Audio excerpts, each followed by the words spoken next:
Halo Virus, lama nggak ketemu. Gimana kabarnya? Halo Yahya, baik-baik. Kamu gimana kabarnya? Baik juga. Aku lihat-lihat kamu kok serius amat, lagi ngapain sih? Oh, ini aku lagi baca berita tentang dugaan korupsi mengenai pembangunan ruang kelas baru di salah satu SMA. Wah, kejadiannya kapan itu? Kok tega banget makan uang negara untuk kepentingan sendiri? Kejadiannya belum lama kok nih. Coba kamu lihat di beritanya.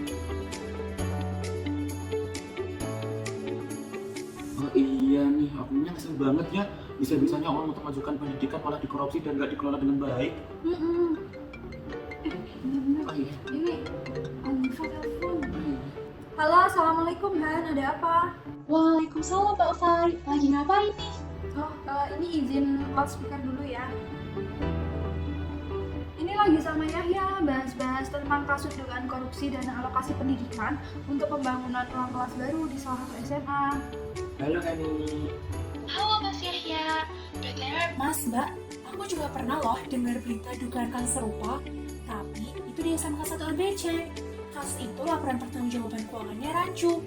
Soalnya, dana udah habis, padahal secara fisik pengerjaan bangunannya baru sekitar 80%. Jadi bisa dibilang itu tuh belum selesai. Kayaknya seru nih kalau kita kulik lebih dalam soal kasus di SMK 1 ABC itu. Boleh, gas yuk. Assalamualaikum warahmatullahi wabarakatuh. Salam, Om Swastiastu, Namo Buddhaya. Salam kebajikan. Perkenalkan, kami dari tim HPA Universitas Negeri Yogyakarta dengan pemimpin Ibu Rata Yudianti dan anggota 1. Yahya Kurniawan, 2.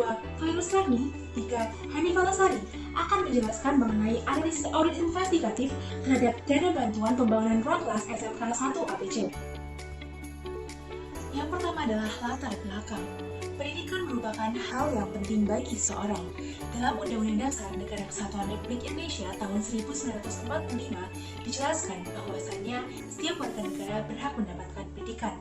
Oleh karena itu, pemerintah mengelontorkan dana sebanyak 20% dari APBN untuk dana alokasi khusus pendidikan, yang nantinya dana tersebut akan disalurkan pada masing-masing sekolah melalui pemerintah daerah setempat.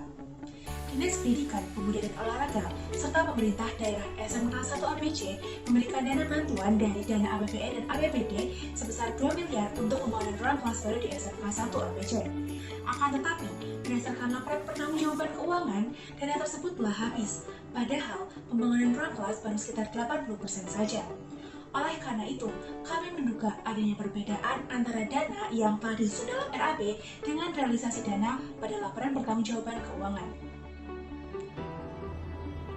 Sumber informasi awal dugaan kejanggalan kami mengasumsikan berasal dari masyarakat. Hal tersebut karena masyarakat mempunyai peran pengawasan kinerja dalam suatu organisasi tak terkecuali lembaga sekolah. Dalam hal ini, masyarakat tergabung dalam unsur komite sekolah, sehingga terdapat transparansi mengenai rencana kegiatan sekolah dalam suatu periode tertentu yang sedang atau akan atau sudah terlaksana antara kedua belah pihak. Dugaan kejanggalan mulai muncul setelah pihak sekolah menyampaikan laporan pertanggungjawaban atas dana 2 miliar yang dilakukan secara kelola oleh SMK 1 ABC dalam rangka pembangunan ruang kelas baru. Masyarakat yang menemukan adanya kejanggalan tersebut dapat membuat pengaduan kepada Inspektorat Daerah setempat. Mula-mula, laporan tersebut perlu diteliti apakah termasuk ke dalam proyek strategis nasional atau bukan. Setelah dilakukan pengkajian, proyek di SMK 1 ABC ini tidak termasuk ke dalam proyek strategis nasional atau PSN, namun masuk ke dalam bidang prioritas nasional karena bergerak di ranah pendidikan. Oleh karena itu, laporan akan diteruskan kepada inspektur pembantu khusus atau yang terkait. Sebelum melakukan proses investigasi lebih lanjut, terdapat informasi-informasi penting yang dibutuhkan oleh tim kami untuk menghindari adanya kesalahpahaman dengan klien dan memungkinkan tim audit memperoleh bukti yang tepat serta mencukupi pada situasi yang sedang dihadapi. Adapun informasi awal yang masih diperlukan diantaranya, yang pertama, pemahaman menyeluruh mengenai lingkungan SMK 1 ABC. Data yang berhubungan dengan poin pertama ini ialah SMK 1 ABC termasuk lembaga pendidikan sekolah formal, negeri atau swasta. Struktur organisasi SMK 1 ABC, tata kelola SMK 1 ABC melalui pedoman Standard Operating Procedure atau SOP, rencana kerja sekolah atau RKS SMK 1 ABC dalam periode berjalan, peraturan atau standar yang mengatur tentang pengelolaan anggaran dana sekolah pada SMK 1 ABC dalam bentuk petunjuk teknis. Yang kedua adalah komponen pengendalian internal yang dimiliki oleh SMK 1 ABC. Informasi yang dibutuhkan pada poin kedua ini ialah sebagai berikut. Lingkungan pengendalian di SMK 1 ABC, penilaian risiko terhadap laporan pertanggungjawaban yang di dalamnya terdapat data berkaitan dengan dana keuangan yang diberikan kepada SMK 1 ABC. Aktivitas pengendalian yang tercermin pada prosedur dan kebijakan tentang pelaporan keuangan terkait proyek pembangunan fisik bangunan sekolah di SMK 1 ABC, informasi dan komunikasi yang terjalin di lingkungan sekolah, pemantauan pengendalian yang berhubungan dengan proyek sekolah. Berikut ini adalah hasil menggunakan analisis 5W plus 2H yang telah tim kami lakukan. Yang pertama adalah what. Di sini kami ingin mengetahui kasus apa yang terjadi, permasalahan apa yang timbul, dan ruang lingkup dari permasalahan tersebut. Yang kedua adalah when. Kami ingin mengetahui waktu terjadinya kasus tersebut, sejak kapan dimulainya kasus tersebut, dan kapan kasus tersebut berakhir. Yang ketiga adalah who. Kami ingin mengetahui siapa yang terkena imbas dari adanya kasus tersebut, siapa yang melaporkan kasus tersebut, siapa saja pihak-pihak yang berkepentingan dalam kasus tersebut, dan siapa saja yang terlibat pada kasus tersebut. Yang keempat adalah where. Di sini kami ingin mengetahui di mana kasus tersebut terjadi dan di mana saja lokasi dari pihak-pihak yang berkepentingan atas kasus tersebut. Yang kelima adalah why. Dan kami ingin mengetahui alasan terjadinya kasus tersebut dan mengapa kasus ini dipermasalahkan, serta apakah adanya permasalahan tersebut merupakan hal yang baik atau hal yang buruk. Yang keenam adalah how many. Kami ingin mengetahui berapa banyak pihak yang terlibat dalam kasus tersebut, serta berapa kerugian yang diakibatkan adanya permasalahan tersebut. Yang ketujuh adalah how. Kami ingin mengetahui bagaimana kasus tersebut bisa terjadi. Setelah dilakukan tahapan sebelumnya, maka laporan yang masuk atas dugaan tindakan fraud dalam pengelolaan dana untuk keperluan pembangunan ruang kelas baru yang dilakukan oleh SMK 1 ABC layak dilanjutkan ke tahap berikutnya, yaitu tahap rencana pengumpulan bukti audit. Adapun untuk prosedur pengumpulan bukti audit adalah sebagai berikut.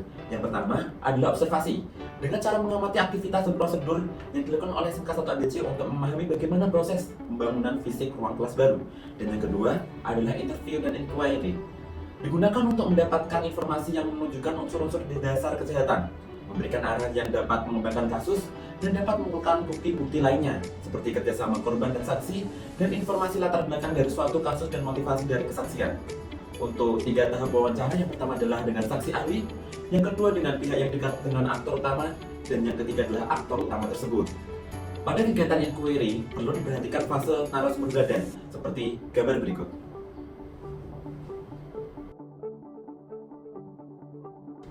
Lalu berikut merupakan narasumber yang diperlukan untuk proses interview dalam kasus tersebut, disertakan dengan tujuan serta daftar pertanyaan sebagai berikut.